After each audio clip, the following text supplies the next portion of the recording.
So we'll start with next part of this chapter, and if you remember, दो part थे इस chapter के. One was kinetic theory of gases and the other was radiation. So today we will start with the next part of this chapter, that is radiation. अभी ये second part चालू करने से पहले थोड़ा सा इसका बैकग्राउंड समझ लेंगे. So radiation is one of the modes of transfer of heat, and if you remember there are three different modes of transfer of heat. कौन से तीन different modes of transfer of heat याद है आपको? दो तो हमने कवर कर लिए थे ना 11th स्टैंडर्ड में, conduction, convection and radiation. Radiation we have seen just at the introductory level. तो आज हमको इन डिटेल देखना है what is radiation.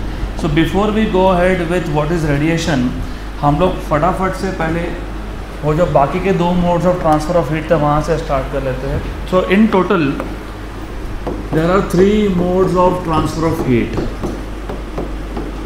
Modes of transfer of heat.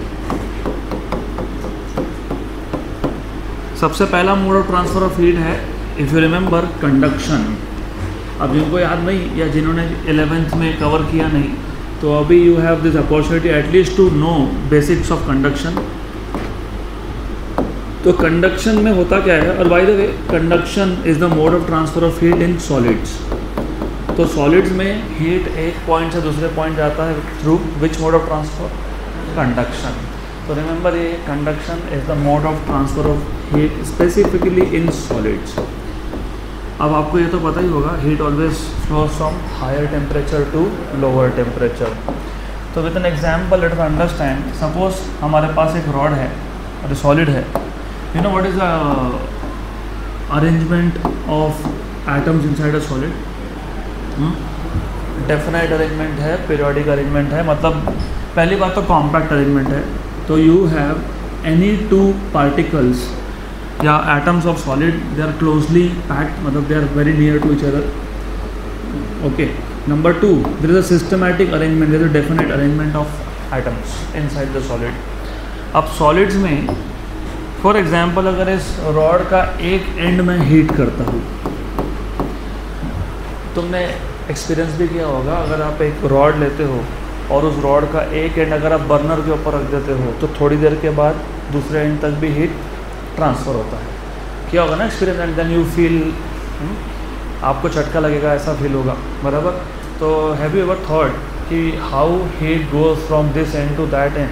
तो जिस एंड को आप हीट कर रहे हो उस एंड के जो एटम्स है दे आर ऑलरेडी वाइब्रेटिंग, लेकिन जब इनको हीट मिलेगा दे start vibrating faster and with more amplitude. तो पहले से वाइब्रेट हो ही रहे थे, लेकिन अब क्योंकि हीट मिल गया, मतलब एक्स्ट्रा एनर्जी मिल गया, तो दे start vibrating faster and with more amplitude. And while doing so, जब ये लार्जर एम्पलीट्यूड के साथ वाइब्रेट होगा तो ये कोलिजन करेगा किसके साथ? नेबरिंग एटम के साथ. और एक कोलिजन होता है inelastic. Remember what is inelastic collision? दो टाइप के कोलिजन बताए थे ना मैंने, इलास्टिक एंड इनइलास्टिक.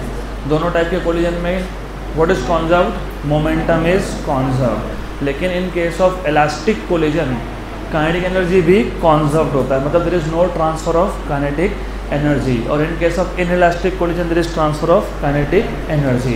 तो ये कोलिजन इनइलास्टिक है. हमने हीट किया था एक एंड को, उस एंड पे जो एटम्स थे after receiving heat they start vibrating faster and with more amplitude.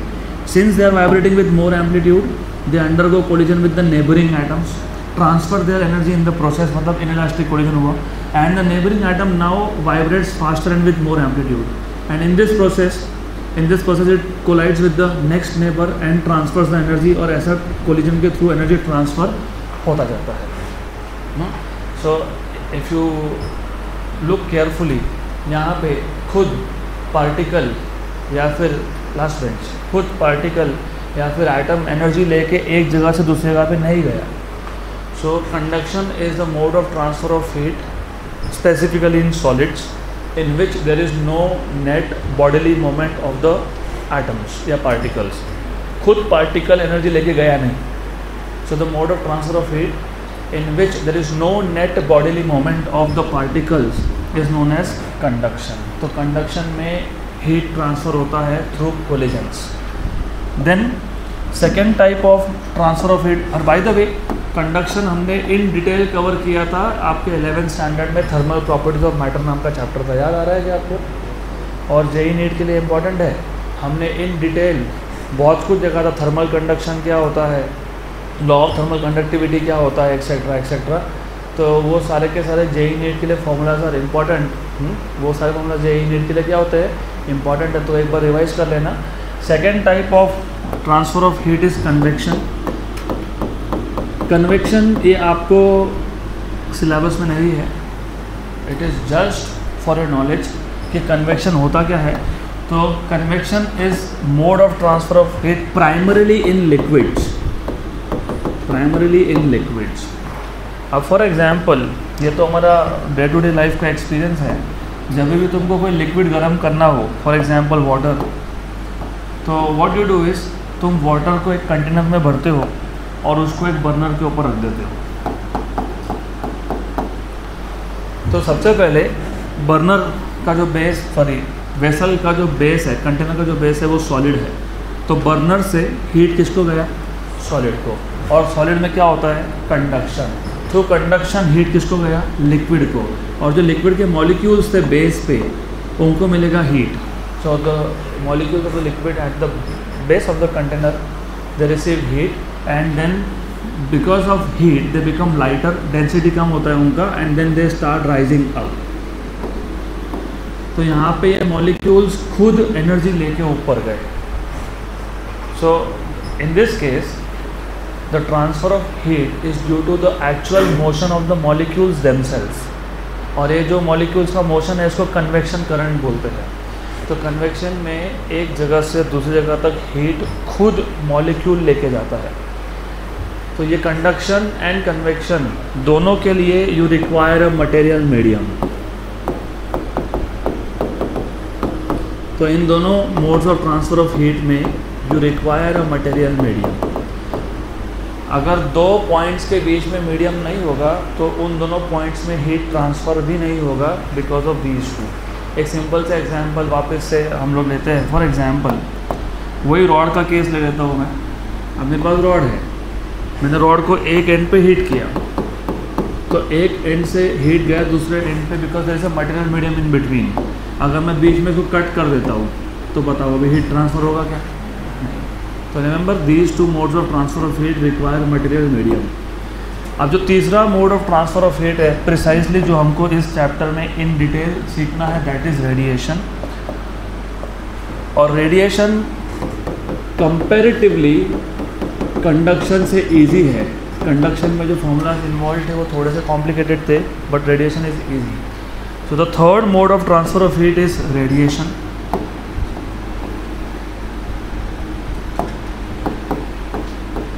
Radiation. So we'll begin with this chapter, part 2 of this chapter now, radiation. So radiation is one of the modes of transfer of heat. Radiation is one of the modes of transfer of heat. Modes of transfer of heat in which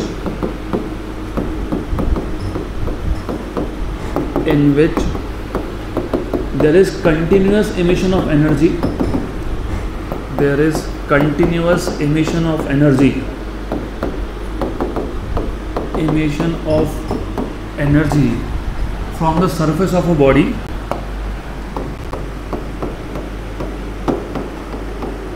From the surface of a body.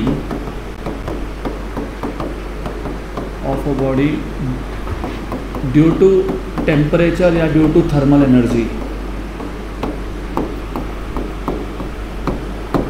तो radiation is one of the modes of transfer of heat. लेकिन इस case में जो heat release हो रहा है, energy जो emit हो रहा है, by the way in which there is continuous emission of energy. तो यहाँ पे एनर्जी इज़ इमिटेड कंटिन्यूसली। कहाँ से? From the surface of a body. Why? Because the body is at higher temperature या फिर body has thermal energy. Example, for example you receive heat from sun. आता है क्या यहाँ पे? आता है ना? क्यों आता है? Because sun is at higher temperature.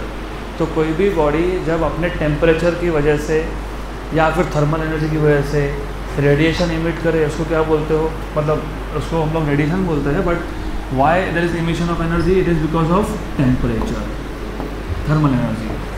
तो रेडिएशन डिफाइन करते आएगा क्या? What is radiation? Radiation is one of the modes of transfer of heat in which there is continuous emission of energy. कहाँ से? From the surface of a body due to thermal energy या due to high temperature. Number 2, it is the fastest mode of transfer of energy or heat. It is the fastest mode, मतलब compared to conduction and convection, radiation एक fastest mode है, क्योंकि यहाँ पे heat एक point से दूसरे point transfer होता है in the form of electromagnetic waves, और electromagnetic wave का speed तो पता होगा ही कितना है, 3 × 10⁸. So it is the fastest mode of transfer of heat. It is the fastest mode of transfer of heat. Also, remember, in this mode of transfer of heat, material medium is not required. For example, sun से heat earth तक आता है. Do you think there is any material medium between sun and earth? No. It is vacuum, empty space. तो radiation में material medium की ज़रूरत नहीं है, अनलाइक कंडक्शन एंड कन्वेक्शन, इन दोनों में मटेरियल मीडियम की ज़रूरत थी, यहाँ नहीं है. So radiation does not require any material medium for its propagation. Good. और बाय द वे अभी रेडिएशन बोल ही दिया मैंने, लेकिन रिमेंबर रेडिएशन किसको बोलते हो या फिर रेडिएंट एनर्जी किसको बोलते हो? तो जब एक बॉडी एनर्जी इमिट करता है ड्यू टू टेम्परेचर, उसको बोलते हैं रेडिएंट एनर्जी. क्या बोलते हैं उसको? क्या बोलते हैं उसको? वो भी एनर्जी है, लेकिन उसका स्पेसिफिक नाम होगा रेडिएंट एनर्जी. और remember, if any body emits energy because of temperature, then the energy is called as radiant energy. So energy emitted in this case, energy emitted in this case is known as radiant energy, is known as radiant energy. इसका मतलब ये होता है कि अब इसके आगे जब तक रेडिएशन पार्ट ख़त्म नहीं होता, जब भी मैं एनर्जी बोलूँगा तो कौन सी एनर्जी है?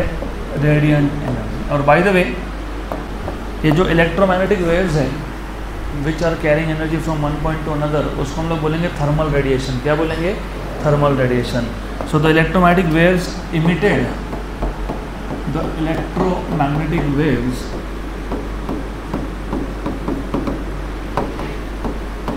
emitted by a body, emitted by a body due to its temperature are known as thermal radiation. Thermal radiation. तो जब भी ये वर्ड यूज होगा थर्मल रेडिएशन, तो we are talking about electromagnetic waves which are emitted by the surface of the body due to its temperature. तो इतना introductory level पर sufficient है.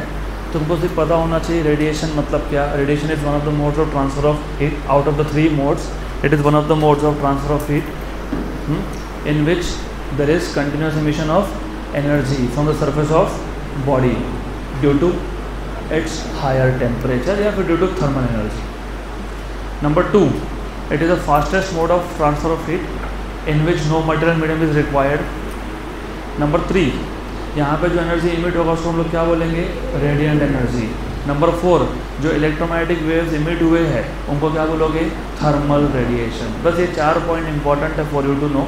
आगे जब भी मैं थर्मल रेडिएशन बोलूँगा मतलब you have to understand we are talking about electromagnetic waves which are emitted because of temperature, because of the higher temperature of the body.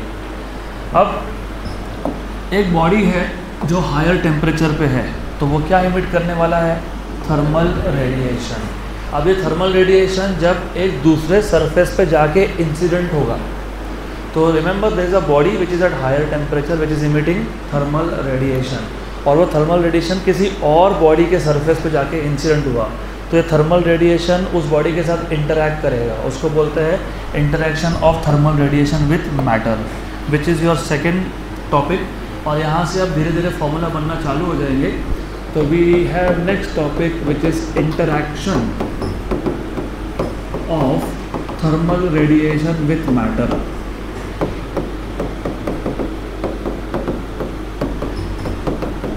ये रेडिएशन का part it is very easy, लेकिन at the same time थोड़ा confusion होता है, इसलिए हर एक word को तुमको अच्छे से सुनना है और समझना है।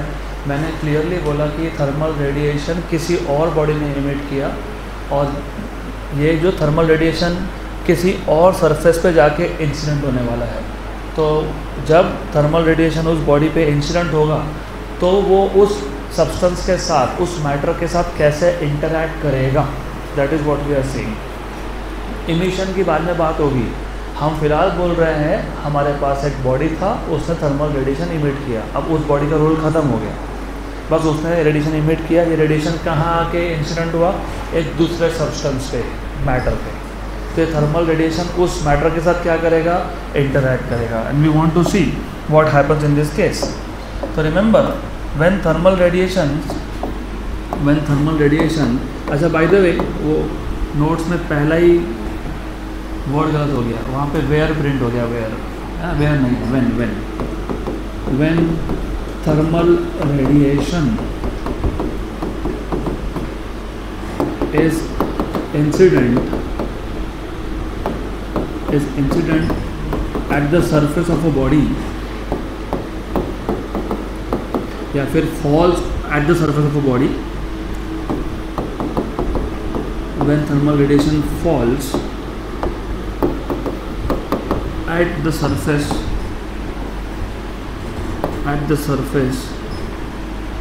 of a body, तो तीन चीज़ें होती है। Let's understand with the help of a diagram. तो ये वो सरफेस है जिस पे थर्मल रेडिएशन इंसिडेंट होने वाला है, एंड लेट अस से this is the thermal radiation which is incident. अब टोटल थर्मल एनर्जी, जो रेडिएंट एनर्जी जो इंसिडेंट हुआ, वो कितना है, तो जब ये रेडिएंट एनर्जी इस सरफेस पे आएगा तो तीन चीज़ हो सकती है। Number one, a part of it will be reflected. Number two, a part of it will be transmitted, pass हो गया, रिफ्लेक्ट होना और पास होना। And number three, a part of it will be absorbed. अभी absorb को मैंने क्या दिखाया कि वो अंदर के अंदर रिफ्लेक्ट हो रहा है, क्योंकि एब्जॉर्ब का मतलब ना वो रिफ्लेक्ट होगा ना वो ट्रांसमिट होगा, तो बॉडी ने खुद ने रख लिया। तो that is why I am showing this internal reflection. It has nothing to do with light. हम लोग ऑप्टिक्स की बात नहीं कर रहे, ये सिर्फ एक तरीका होता है टू रिप्रेजेंट थिंग्स। तो जो थर्मल एनर्जी इंसिडेंट हुआ उसके तीन पार्ट्स हुए। Part of it is reflected, part of it is transmitted, and part of it is absorbed. So when thermal radiation falls at the surface of a body, a part of it, या फिर बोल सकते हो it is partially reflected,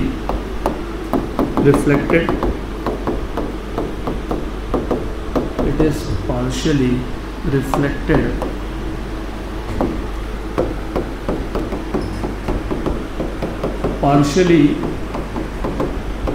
transmitted,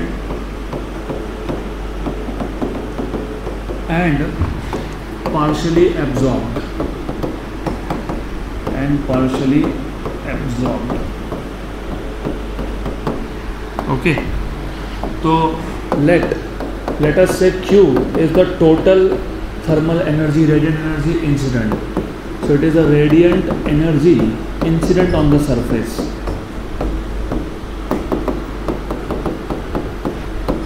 What is QR? Radiant energy reflected. Very good. Radiant energy reflected.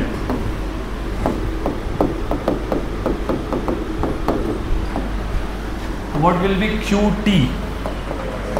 Radiant energy transmitted.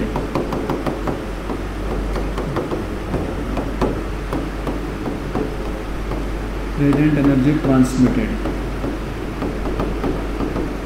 What will be QA? Radiant energy absorbed.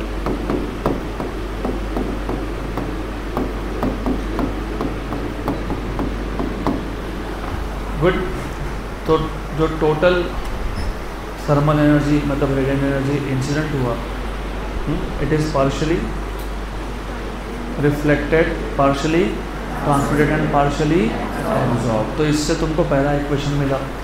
तो ये जो total energy incident हुआ था, या तो वो एब्जॉर्ब हुआ, या फिर वो रिफ्लेक्ट हुआ, या फिर वो ट्रांसमिट हुआ। तो total energy incident Q is equal to QA plus QR plus QT।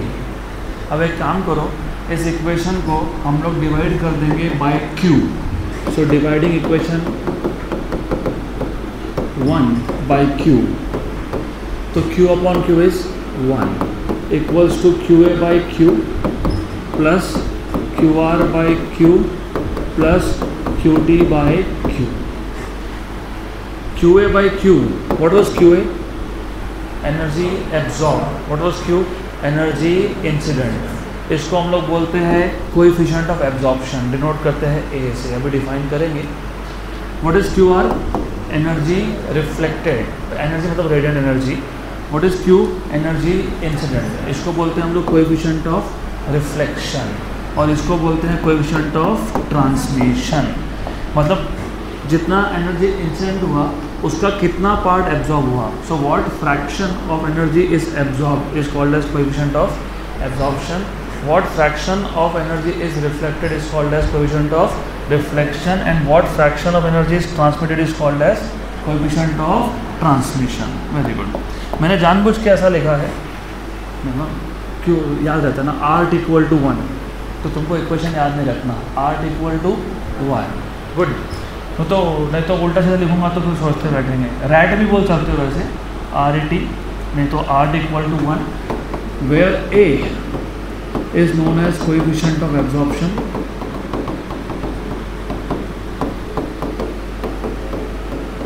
Coefficient of absorption, R is known as coefficient of reflection,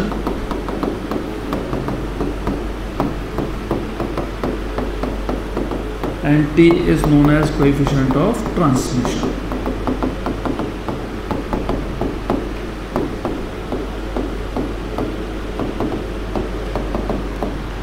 Good. अभी एक एक करके तीनों हम लोग डिफाइन करेंगे, लेकिन उससे पहले I repeat again, there is some source of thermal radiant energy.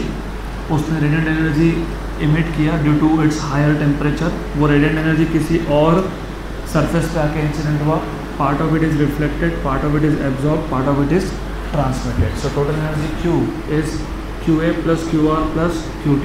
Dividing both side of the equation by Q, you get 1 equal to QA by Q plus QR by Q plus QT by Q। QA by Q is known as coefficient of absorption, QR by Q is known as coefficient of reflection, and QT by Q is known as coefficient of transmission। अभी हमने Q define किया, उसके लिए थोड़ा wait करो। पहले हम लोग coefficient of absorption, coefficient of reflection and coefficient of transmission define कर लेते हैं। Coefficient of absorption,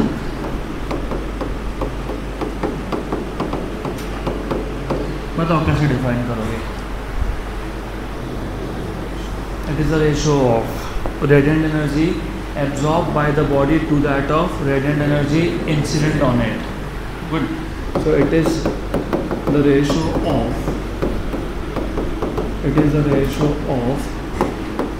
radiant energy absorbed by the body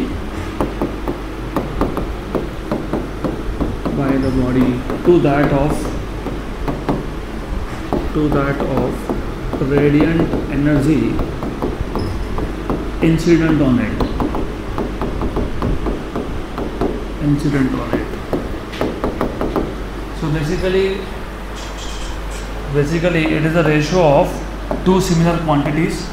तो जब तुम्हारे पास दो सिमिलर क्वांटिटी का रेशो हो तो वो डायमेंशन लेस होता है। It is just a number, it does not have any dimension, it does not have any units also.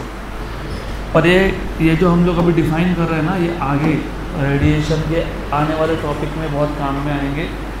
ये नहीं पता तो कुछ समझेगा नहीं। कोएफिशिएंट ऑफ रिफ्लेक्शन कैसे डिफाइन करोगे बताओ? It is the ratio of energy reflected by the body to that of radiant energy incident on it. Very good. So coefficient of reflection. Coefficient of reflection R. It is the ratio of radiant energy reflected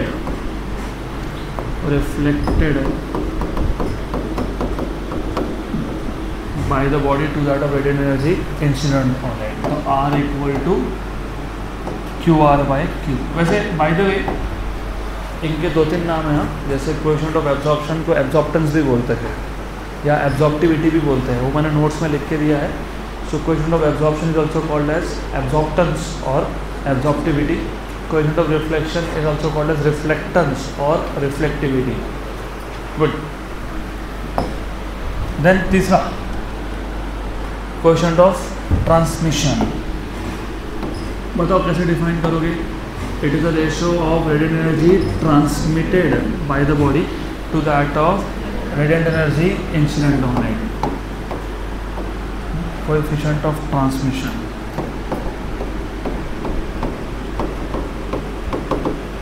denoted by T. It is the ratio of radiant energy transmitted by the body to that of radiant energy incident on it. याद रहेगा ये तीनों. वो simple है. अब ये सब define क्यों किया हमने. वी डिफाइन दिस क्योंकि अब इसके आगे हम लोग मटेरियल को क्लासीफाई करेंगे based on the values of A, R and T. तो हम लोग इसके बाद से मटेरियल को क्लासीफाई करेंगे based on the values of A, R and T. Okay. तुमको देख के मेरे को गाना याद आता है, जाने नहीं देंगे तुझे पीछे. Okay good. आगे आ जाओ. तो देखो अगला टॉपिक क्या है. क्या लिखा है अगला topic. It should be types of substances on the basis of coefficient of absorption, reflection and transmission. Okay, so types of substances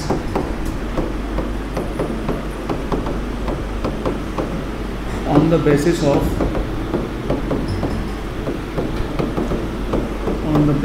of coefficient of absorption,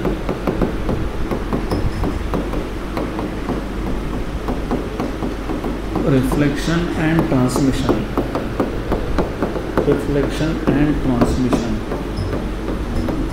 मैंने नोट्स में भी एक टेबल बना के दिया है आपको, मैं यहाँ पे भी बना दूंगा, काम में आएगा. It is very useful to you.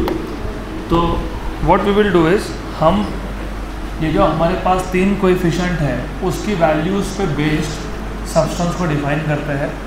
तो फॉर एग्जांपल A की वैल्यू, R की वैल्यू और T की वैल्यू कितनी है उसके हिसाब से हम सब्सटेंस को क्लासीफाई करते हैं.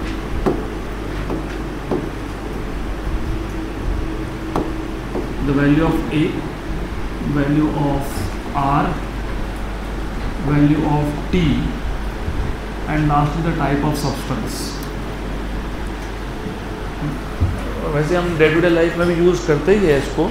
For example, just an example, let's say if I have this substance, इससे लाइट आर पार जाता है क्या. इसको हम लोग बोलते हैं ओपेक. क्या बोलते हैं. तो जैसे लाइट के केस में हम यहाँ पे लाइट की बात नहीं कर रहे, हम यहाँ पे थर्मल रेडिएशन की बात कर रहे हैं. लेकिन रिमेंबर, हम लोग प्रैक्टिकल रियल लाइफ में भी हम लोग ऐसे सब्सटेंस डिफाइन करते हैं, इसको ओपेक बोलते हैं. Opaque is a substance for which transmission coefficient is 0, क्योंकि ट्रांसमिट तो हो नहीं रहा, राइट. और जैसे ये मटेरियल है ऑफ दिस ग्लास, मतलब लेंस, वो ट्रांसपेरेंट है ना. What is transparent? A material through which light can pass through. तो यहाँ पे भी हम कुछ सिमिलर वे में सब्सटेंस डिफाइन करेंगे, सिर्फ नाम उसके अलग है. जिसको हम लोग यहाँ पे ट्रांसपेरेंट बोलते हैं, वहाँ पे उसको बोलते हैं डायथर्मिनस. क्या बोलते हैं? डायथर्मिनस. तो value of A, value of R, value of T and type of substance. मैं पहले ये टेबल भरूंगा, फिर एक एक करके लिखूंगा कि कौन सा सब्सटेंस को आप क्या बोलते हैं. अगर कोएफिशिएंट ऑफ एब्जॉर्प्शन 0 है, what is the meaning of coefficient of absorption 0? Yes, energy कुछ बोल रहे थे तुम. What is the meaning of A equal to 0? Energy is not absorb. तो जो एनर्जी इंसिडेंट हुआ वो थोड़ा सा भी एब्जॉर्ब नहीं हुआ. What is the meaning of R equal to 0?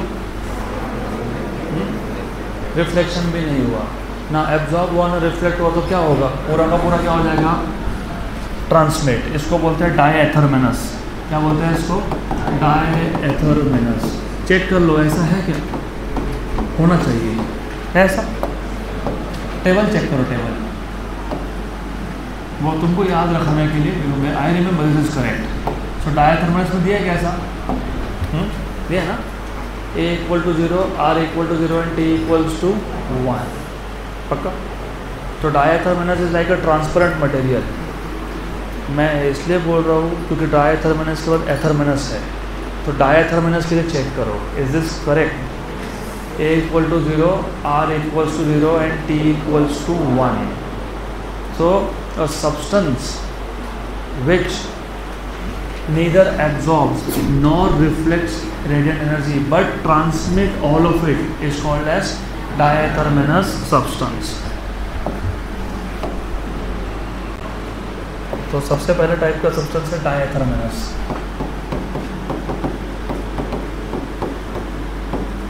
डायएथरमिनस or substance which neither absorbs nor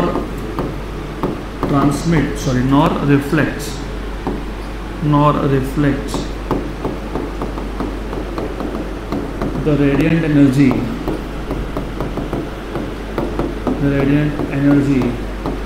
but only transmits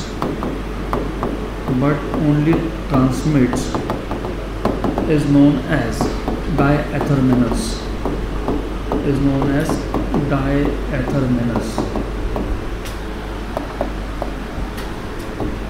मतलब अगर ऑप्टिक्स की बात होती, ऑप्टिक्स मतलब विजिबल लाइट, तो विजिबल लाइट के केस में अगर कोई सब्सटेंस लाइट को सिर्फ ट्रांसमिट कर देता है तो उसको क्या बोलते हो? Transparent. Glass is kind of a perfect transparent substance, क्योंकि वो रिफ्लेक्शन तो करता है लेकिन एंटी रिफ्लेक्शन कोटिंग डाल सकते हो. तो you can say that glass is a substance है विच transmits the light.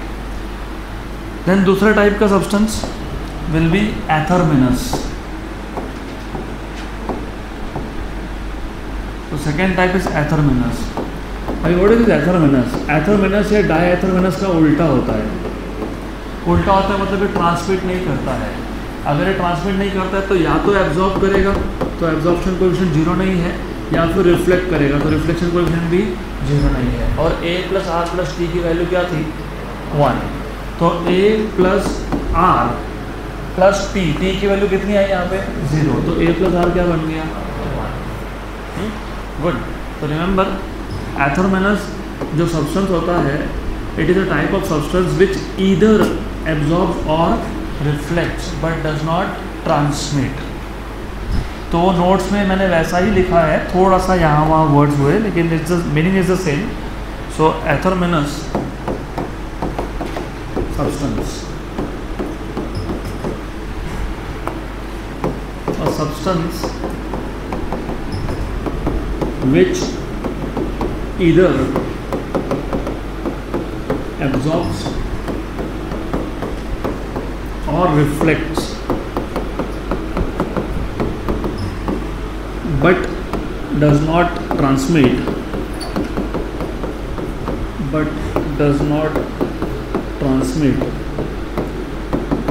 the radiant energy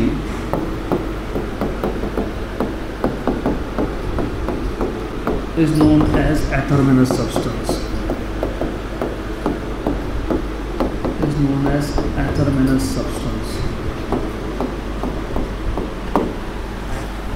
optics के केस में इसको क्या बोलेंगे? ओपेक. ट्रांसमिट नहीं करेगा, या तो एब्जॉर्ब कर लेगा या फिर क्या करेगा? रिफ्लेक्ट कर देगा. थर्ड टाइप ऑफ सब्सटेंस, तीसरे type of substance are called as perfect reflectors. क्या बोलते हैं उसको? Perfect reflectors.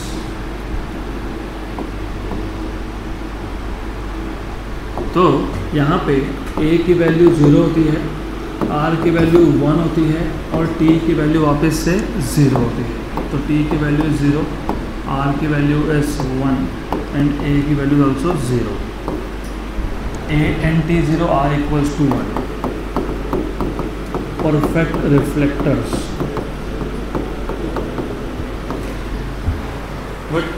तो substance which completely reflects all the radiant energy incident on it is known as perfect reflector. So it neither absorbs nor transmits. वो धीरे धीरे समझेगा कि इसका यूज़ कहाँ पे, हर एक टाइप का सब्सटेंस कहीं ना कहीं यूज होता ही है। सो परफेक्ट रिफ्लेक्टर्स, सब्सटेंस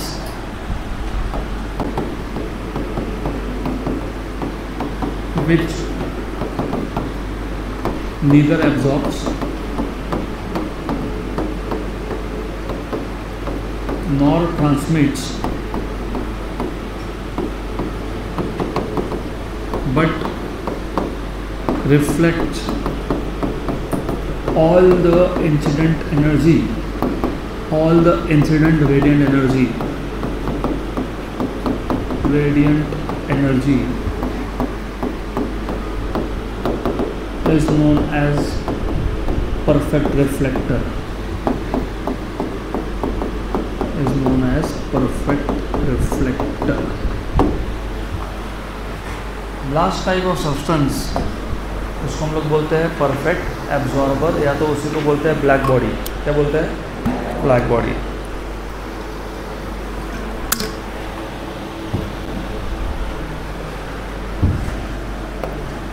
तो यहाँ पे इस केस में A की वैल्यू कितनी होगी?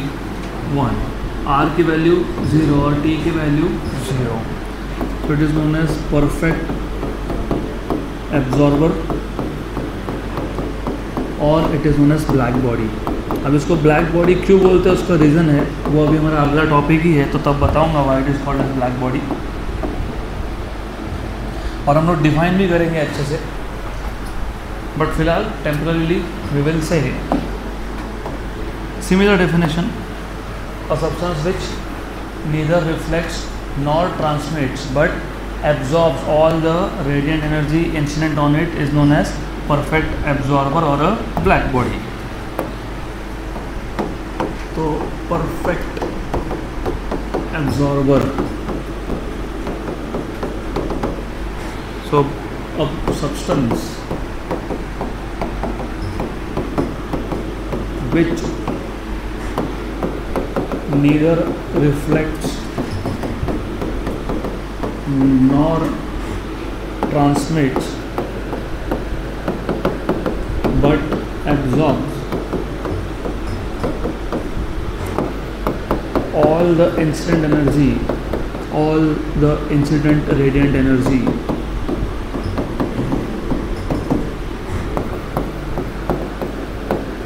is known as perfect absorber.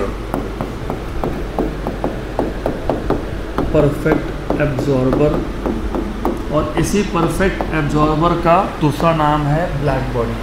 तो will now define what is perfectly black body.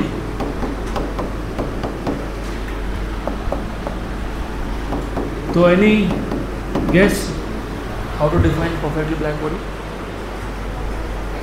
पढ़ो, लिखा है नोट्स में परफेक्टली ब्लैक बॉडी, क्या लिखा है पढ़ो।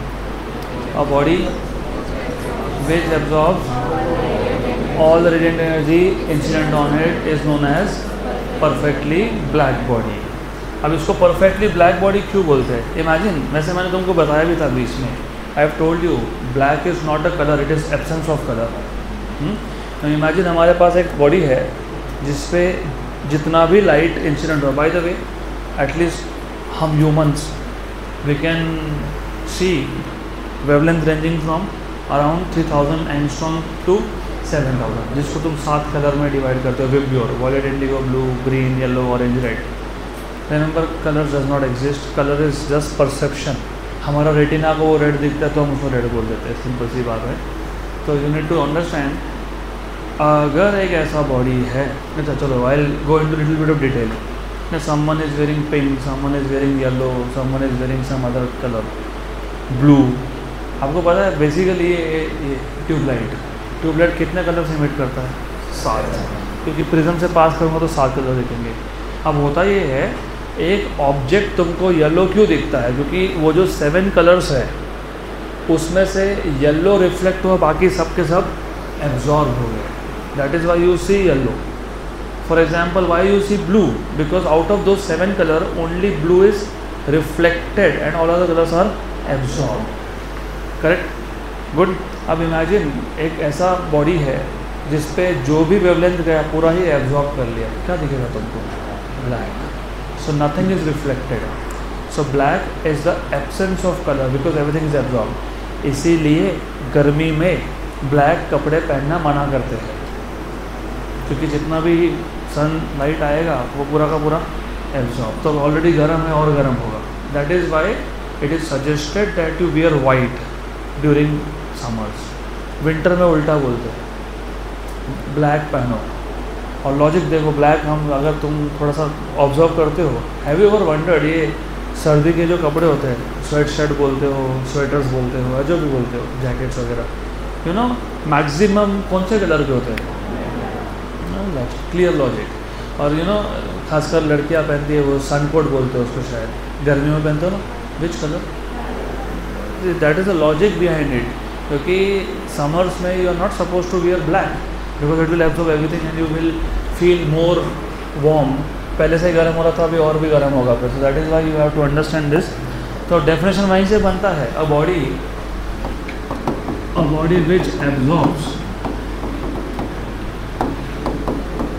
which absorbs all the radiant energy incident on it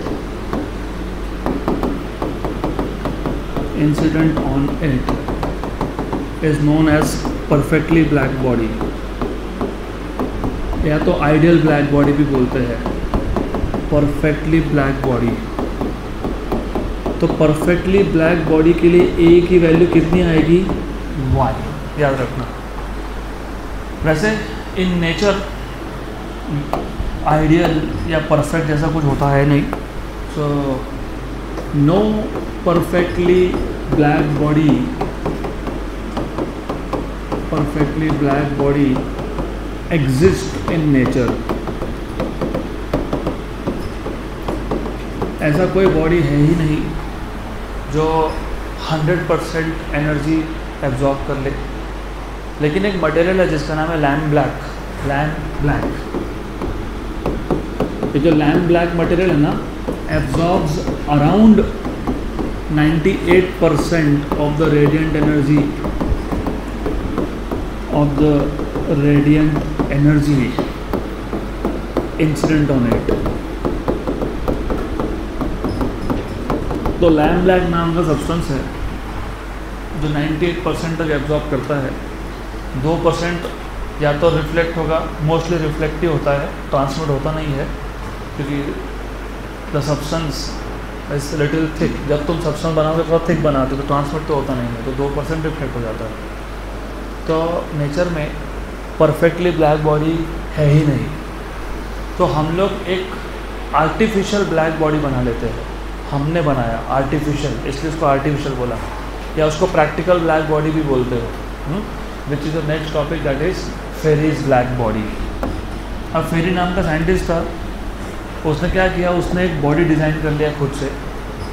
और ये एक ऐसा बॉडी है, इस पे जो भी रेडिएंट एनर्जी इंसिडेंट होगा पूरा का पूरा क्या कर लेगा? Absorb.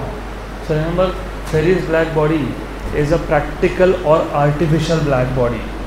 So Ferry's black body it is practical और आर्टिफिशियल ब्लैक बॉडी। अब इसका कंस्ट्रक्शन भी बहुत सिंपल है। पहले हम लोग कंस्ट्रक्शन समझ लेते हैं, फिर एक एक करके वही सब चीज़ लिखी हुई है यहाँ पे। तो if you see, it is a double walled, 2 wall ना, बाहर का और अंदर का। तो it is a double walled hollow है, हॉलो स्फीयर है। It is a double walled hollow sphere. अब हॉलो क्यों किया वो समझाता हूँ बाद में, फिलहाल से कंस्ट्रक्शन समझ लेना। और वही तुमको 4-5 स्टेप बताए थे मैंने।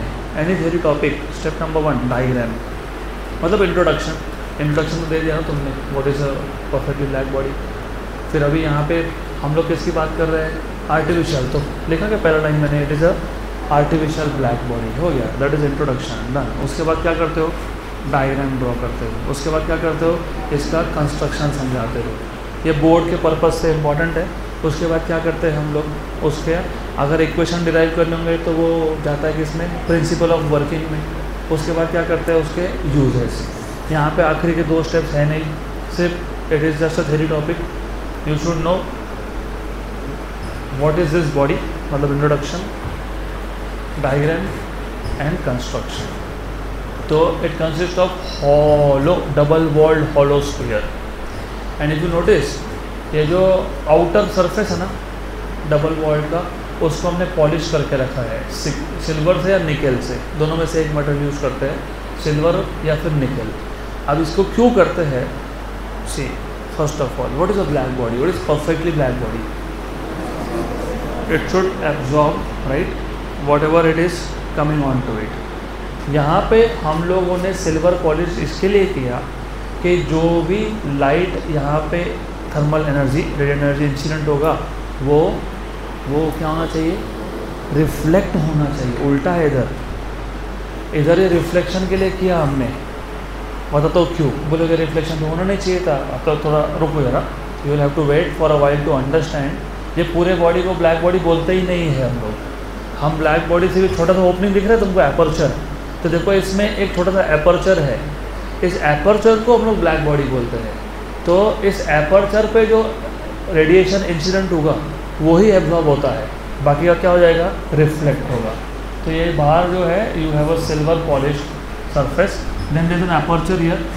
और देखो एपर्चर के बिल्कुल सामने एक छोटा सा कोनिकल प्रोजेक्शन है। कोनिकल प्रोजेक्शन मतलब बेसिकली कोन जैसा शेप है इसका, ऐसा कोनिकल प्रोजेक्शन। अब इसको क्यों लगाया यहाँ पे, वो क्यों लगाया, उससे पहले जो इनर सरफेस है, इनर, उसको हमने लैम्प ब्लैक से पॉलिश किया है। कैसे किया है, लैम्प कोटिंग कर दिया लैम्प ब्लैक का। तो the inner surface is coated with lamp black, right.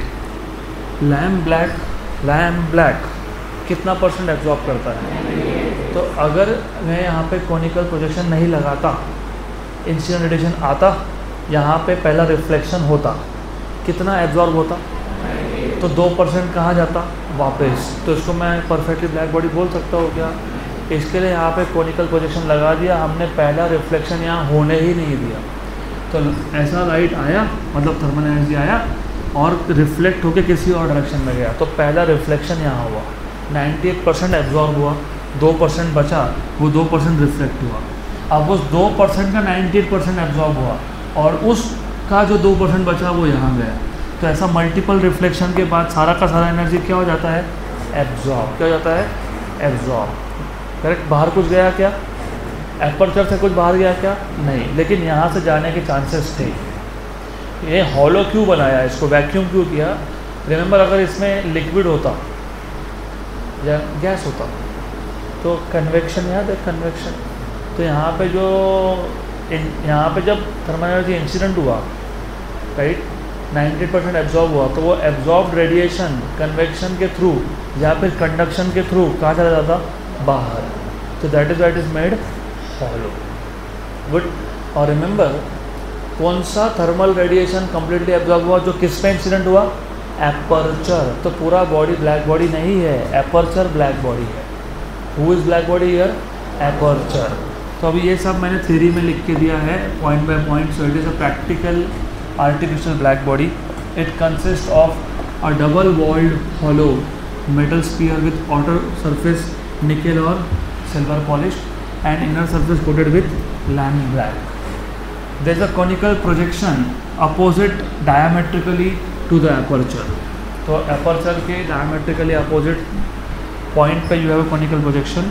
Incident radiation enters through the aperture, right, are incident on the conical projection which diverts them in different direction. तो conical projection का काम था ये जो thermal energy यहाँ पे आया, उसको दूसरे डायरेक्शन में डाइवर्ट करना, पहला रिफ्लेक्शन यहाँ नहीं होने देना है हमको, that is why. Good. Then at each reflection, हर रिफ्लेक्शन पे कितना percent of energy is absorb? 98%। The hollow region between the two walls is evacuated so as to avoid transmission of energy by conduction और convection. तो ये hollow इसलिए बनाया so that conduction या convection से एनर्जी का लॉस नहीं होना चाहिए। After multiple reflections total energy gets absorbed. The radiation falling on the body that enters through the aperture cannot escape from it, hence the aperture acts as black body. ये यहाँ तक good. तो बहुत ही simple सा topic है, boards में आया ये 2 मार्क के लिए, एक्सप्लेन फेरिस ब्लैक बॉडी, तो पता होना चाहिए। ये यहाँ तक पक्का पक्का। Now we will define something called as emissive power. अभी आने वाले जो लॉज है आगे आने वाले, उसमें तुमको बहुत जगह पे emissive पावर ये सुनने को मिलेगा। तो पहले तुमको emissive पावर क्या है वो पता होना चाहिए। बहुत सिंपल है, too simple. So emissive power of a body at a given temperature, emissive power of a body at a given temperature is defined as the amount of या quantity of radiant energy emitted per unit area per unit time। तो अगर मेरे पास एक body है, इस body के unit area में से यूनिट टाइम में कितना रेडिएंट एनर्जी इमिट हो रहा है, उसको क्या बोलोगे? Emissive power. और remember at a given temperature, क्यों? क्योंकि मैंने पहले ही बता दिया, अलग अलग टेम्परेचर पे अलग अलग अमाउंट ऑफ एनर्जी इमिट होता है। यहाँ पे सब कुछ टेम्परेचर डिपेंडेंट है, टेम्परेचर को भूल के काम चलेगा नहीं। तो remember, to define emissive power you have to say at a given temperature. So emissive power of a body at a given temperature, emissive power. By the way, ये emissive power को अगले टॉपिक में, जो तुम्हारा अगला topic है, इसको बोला है इंटेंसिटी ऑफ रेडिएशन। क्या बोला है इसको? Intensity of radiation. ये सिर्फ आपके रेफरेंस के लिए बोल रहा हूँ, वहाँ पे इंटेंसिटी ऑफ रेडिएशन बोला है इसको। So emissive power of a body at a given temperature, at a given temperature is defined as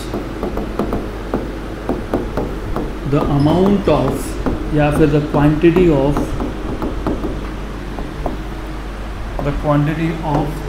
radiant energy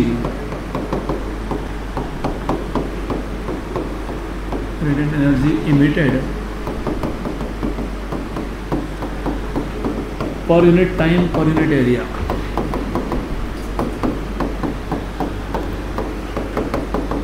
unit time per unit area of the body।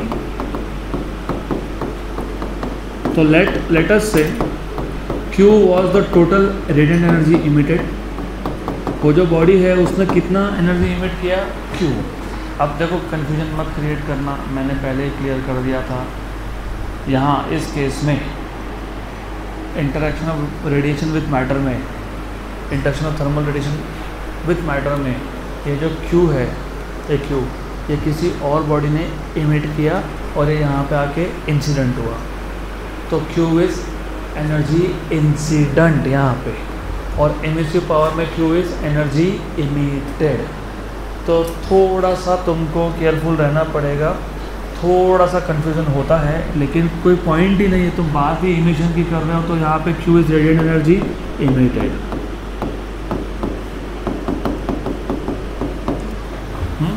It is the total radiant energy emitted by a body. A is the total area of the body, surface area of the body.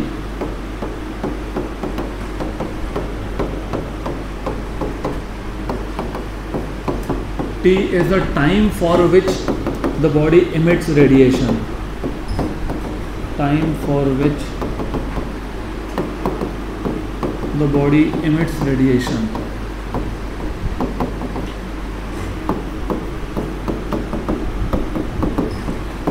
Good. तो ऐसा है, ये जो body था इसका total area है ए। ये जो बॉडी है ये टोटल टाइम t में टोटल एनर्जी q इमिट करता है। By definition emissive power is the energy emitted per unit area पर यूनिट टाइम, तो q/AT इसको बोल देंगे emissive power, denoted by E। So emissive power का फॉर्मूला क्या आ गया, q/AT, q/AT, q/AT। और रिमेंबर, मैंने कहीं पे भी emissive power of a black body नहीं बोला, मैंने बोला ऑफ अ बॉडी। अभी इसके आगे दो टाइप के बॉडीज़ की बात होगा, एक होगा ब्लैक बॉडी, एक होगा ordinary body. Ordinary body is not black body, black body is not ordinary body. Black body is a body which absorbs all the energy incident on it, right, remember. और जो body सारा का सारा energy absorb करता है, मतलब it absorbs all the wavelength, तो वो बॉडी सारे वेवलेंथ इमिट भी कर सकता है, याद रखना ये। तो ऐसा नहीं है कि ब्लैक बॉडी बस एब्जॉर्ब ही करेगा, it can also emit, provided जब उसको तुम हायर टेम्परेचर पे ले जाओगे तो इमिट करेगा। जब तक उस पर उसका टेम्परेचर लो है, 0 केल्विन है, उस केस में उस पर जितना भी एनर्जी इंसिडेंट हो रहा है वो पूरा का पूरा क्या करता है, absorb. So it is like, it appears like a black body because उसका टेम्परेचर लो था, वो खुद इमिट नहीं कर पा रहा था, लेकिन उसको जो भी एनर्जी इंसिडेंट हो रहा था वो पूरा का पूरा क्या कर रहा था, एब्जॉर्ब। अब जब उसका मैं टेम्परेचर बढ़ाऊंगा it starts emitting all the wavelength. तो जो बॉडी सारे वेवलेंथ एब्जॉर्ब करता है वो सारे वेवलेंथ इमिट भी करता है, वो ब्लैक बॉडी है। हम लोग यहाँ ऑर्डिनरी बॉडी की बात कर रहे हैं। Any body which is not a black body is an ordinary body. तुम सब ऑर्डिनरी बॉडी हो because your body does not absorb all the wavelength incident on your body, so all of us are actually ordinary bodies. Good. अब इसका ऐसा unit भी देख लेते हैं। मैं वैसे इसके डायमेंशंस भी वर्कआउट करके दे देता हूँ, but you should know this now. ऐसा unit of emissive power is, अच्छा व्हाट इज़ Q लिखा है, एनर्जी। एनर्जी का यूनिट क्या होता है, जूल। एरिया का यूनिट क्या होता है, मीटर स्क्वायर। टाइम क्या होता है, सेकेंड। तो जूल पर मीटर स्क्वायर पर सेकेंड। लेकिन जूल पर सेकेंड कौन होता है, पावर सुना क्या, पावर, हाँ, तो वैट, तो वैट पर metre square. Good. Dimensions find करना है तो कर लो। Q मतलब एनर्जी, एनर्जी मतलब m1 L2 T-2। A मतलब एरिया मतलब L2, T मतलब टाइम तो T1, L2 L2 कैंसिल, ये ऊपर गया तो m1 L-3, sorry T-3, m1 T-3। Good. Okay. अब ये जो इमिसिव पावर है ये 4 फैक्टर पे डिपेंड करता है। So emissive power of a body depends on, emissive power of a body, emissive power of a body depends on, number 1, of course it depends on the temperature of body. मैंने पहले ही बता दिया कि अलग अलग temperature पे अलग अलग अमाउंट ऑफ इमिसिव पावर मिलता है, तो it depends on temperature of body. It does not only depend on temperature of body, it also depends on temperature of surrounding. Surrounding के टेम्परेचर पर भी डिपेंड करता है ये, temperature of surrounding. Of course it depends on the surface area of the body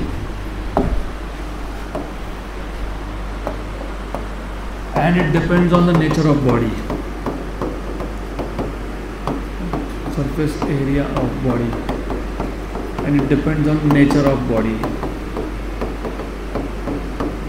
For example black body के लिए emissive power अलग आएगा, ordinary के लिए अलग आएगा, तो it depends on these 4 parameters. It depends on the temperature of the body, temperature of the surroundings, it depends on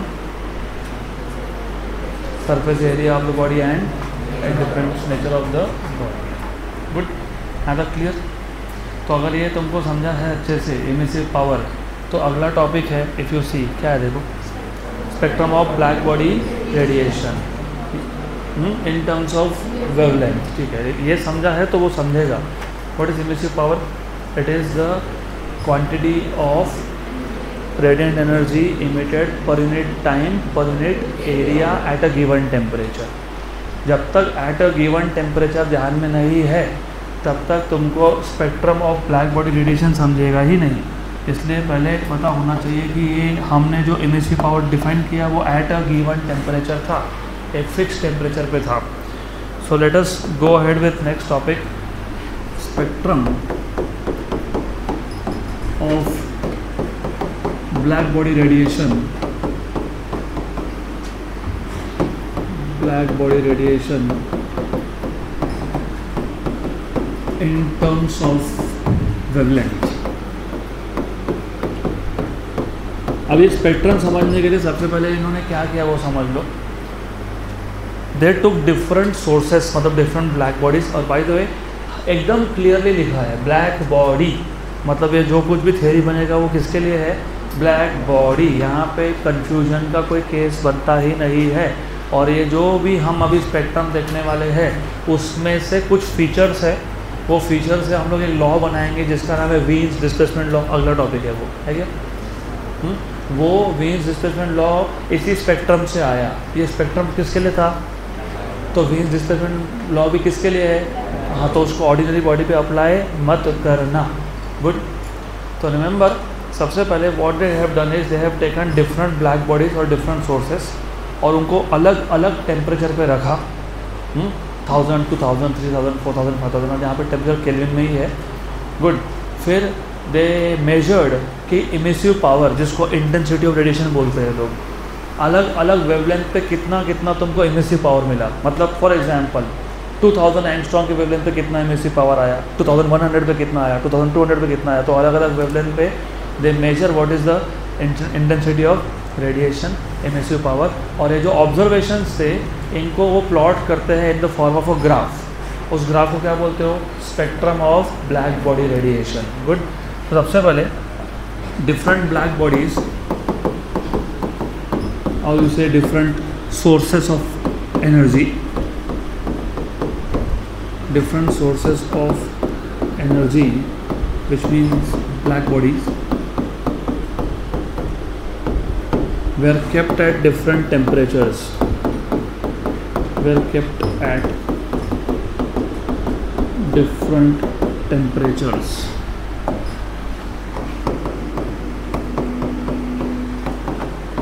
And intensity of radiation, मतलब इमिसिव पावर, और ये जो इंटेंसिटी ऑफ रेडिएशन है, जो इमिसिव पावर है, इसको हम ई suffix lambda बोलने वाले हैं, क्योंकि हम अलग अलग वेवलेंथ पे चेक करते हैं कि कितना इंटेंसिटी आ रहा है। मतलब we are measuring intensity as a function of wavelength. So intensity of radiation was measured at different wavelengths, at different wavelengths. Good. Then these observations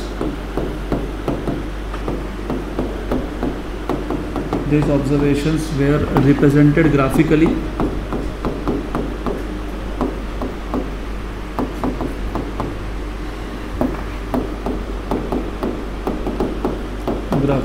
In terms of, या फिर in the form of curves, in the form of curves of course E lambda, मतलब intensity of radiation versus wavelength। तो यहाँ तक clear. हमने अलग अलग sources लिए, अलग अलग टेम्परेचर पर रखा और हमने चेक किया इंटेंसिटी ऑफ रेडिएशन, मतलब इमिसिव पावर हर एक वेवलेंथ पे कितना आ रहा है। तो हमारे पास दो कॉलम बन गए, एक में वेवलेंथ का वैल्यू है और दूसरे में उस वेवलेंथ पे इमिसिव पावर का वैल्यू है। फिर हमने ग्राफ प्लॉट कर दिया, वाई एक्सिस पे इमिसिव पावर, एक्स एक्सिस पे वेवलेंथ। हमने इवन दो डिफरेंट सोर्सेज लिए एट डिफरेंट टेम्परेचर, लेकिन मैं स्टार्ट करूँगा पहले सिंगल टेम्परेचर से। तो जो ग्राफ तुमको दिए ना नोट्स में, दो ग्राफ दिए क्या? जो दूसरा दिया है वो पहला ग्राफ है, जो पहला दिया है वो दूसरा ग्राफ है।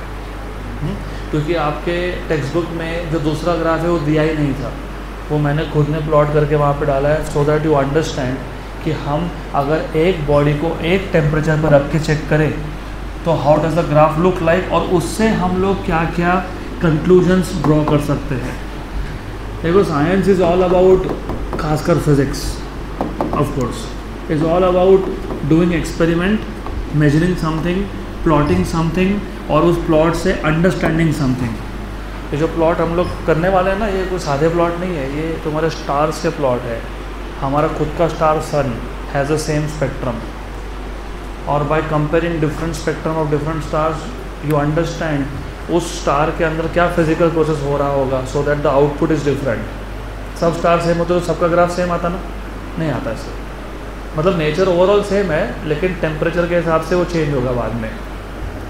तो फर्स्ट ऑफ ऑल अगर मैं एक सिंगल ब्लैक बॉडी लेता हूँ, उसको एक सिंगल टेम्परेचर पे रखता हूँ, और मैं अलग अलग वेवलेंथ पे एमिसिव पावर चेक करता हूँ, तो हमको कुछ ऐसा ग्राफ मिलता है। अभी जो ऐसा ग्राफ है, इसमें से तुमको क्या समझा? So it is seen that when a black body is kept at a fixed temperature T, is kept at a fixed temperature, some temperature T, it is seen that number one, do you see intensity of radiation, मतलब emissive power increases with increase in wavelength. So it is seen that intensity of radiation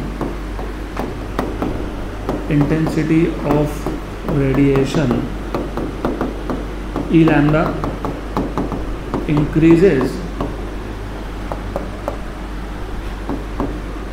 with increase in wavelength.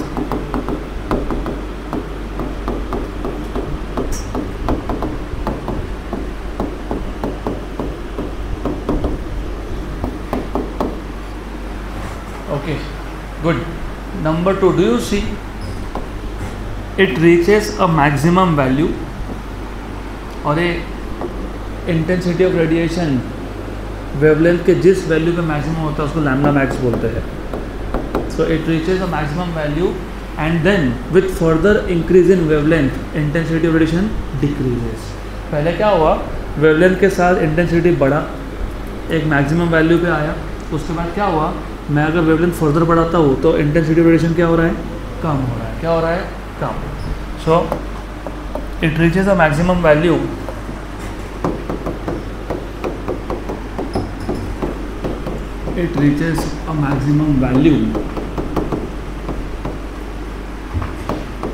maximum value at lambda max and then decreases with further increase in wavelength.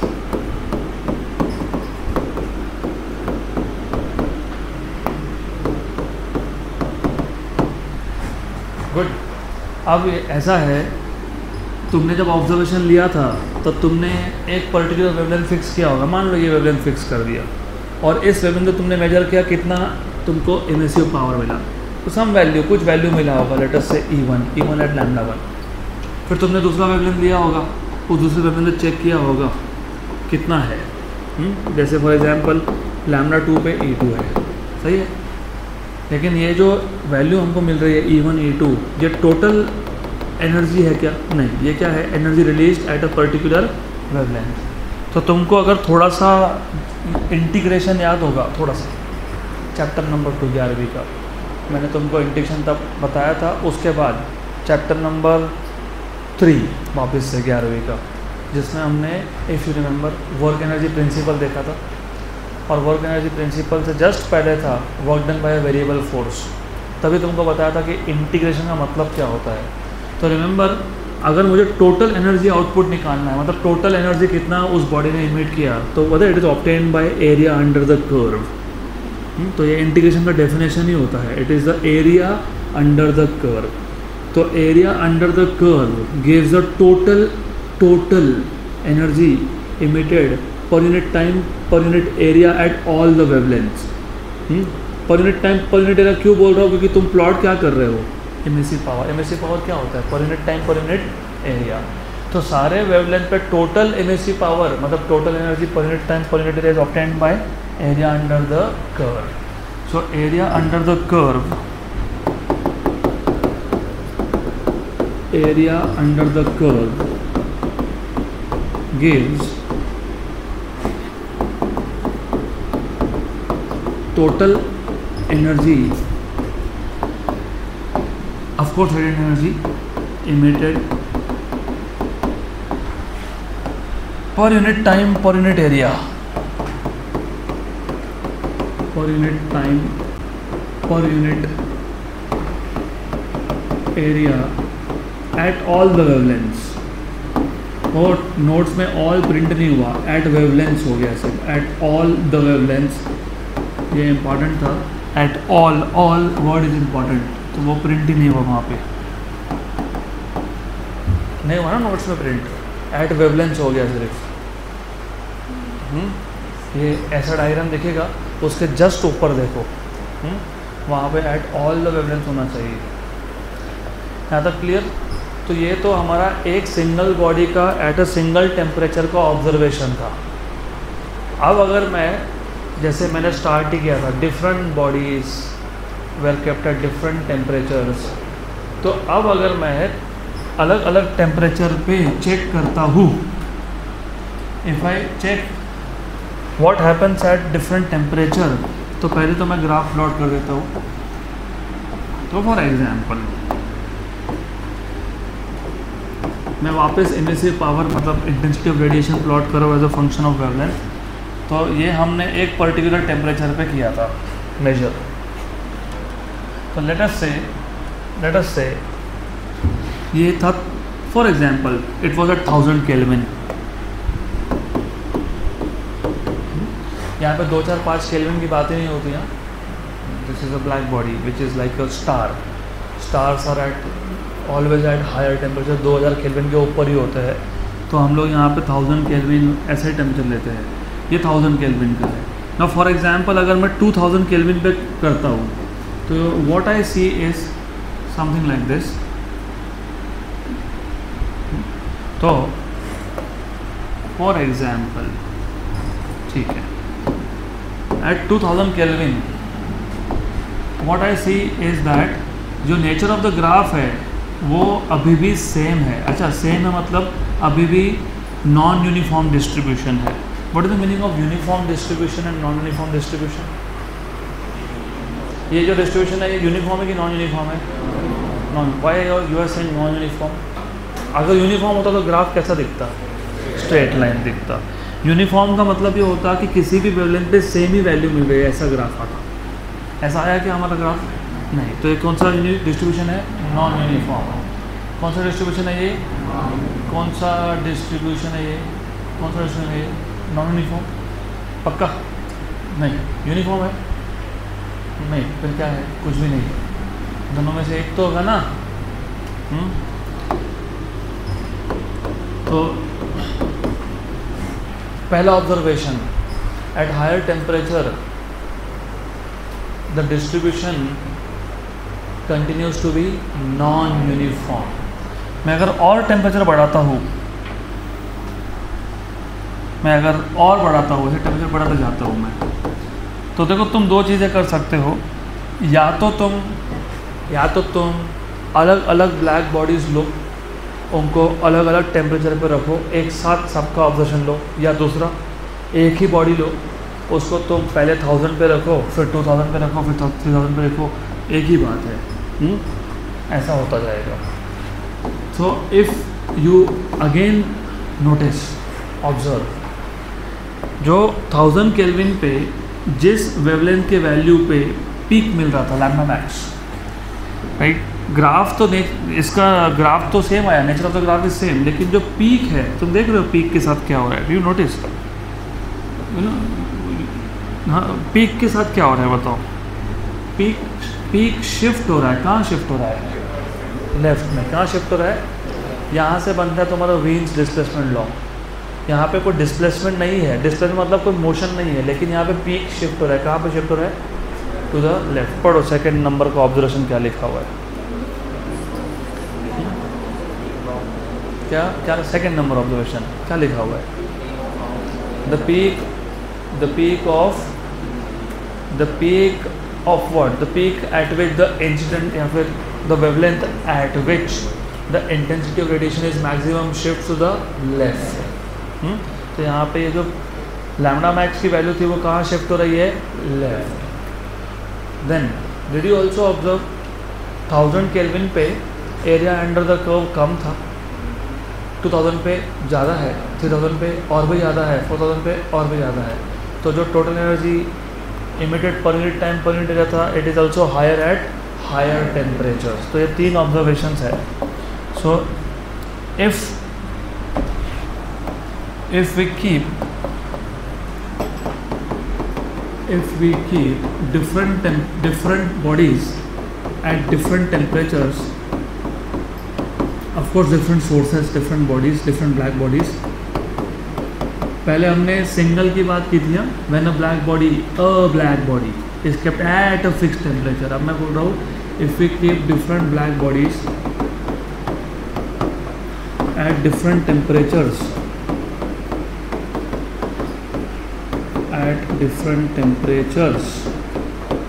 it is seen that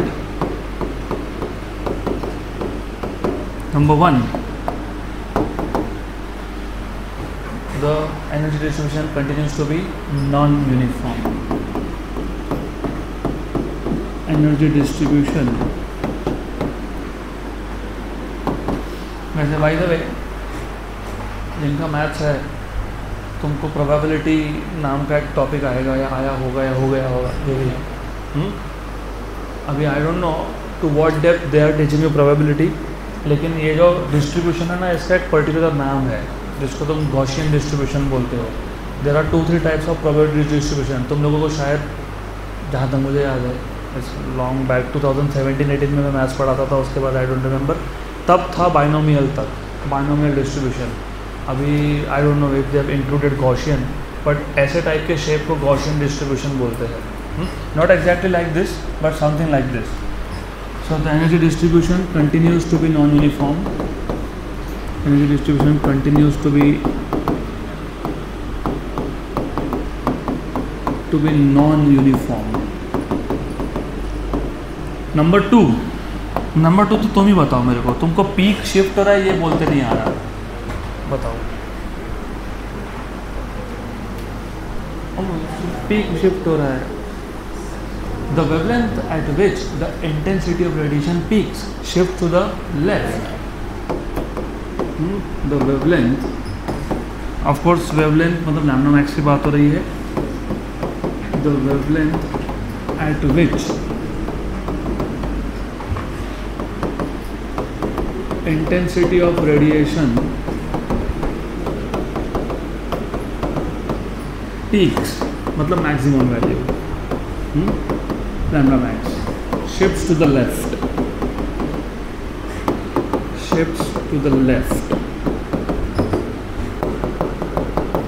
Number three,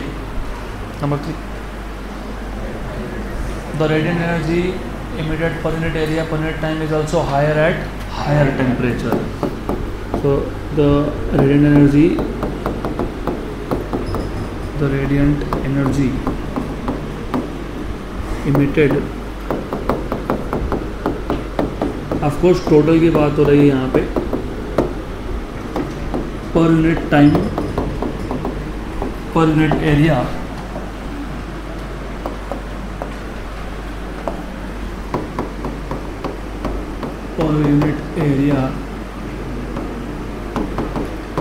is also higher at higher temperatures.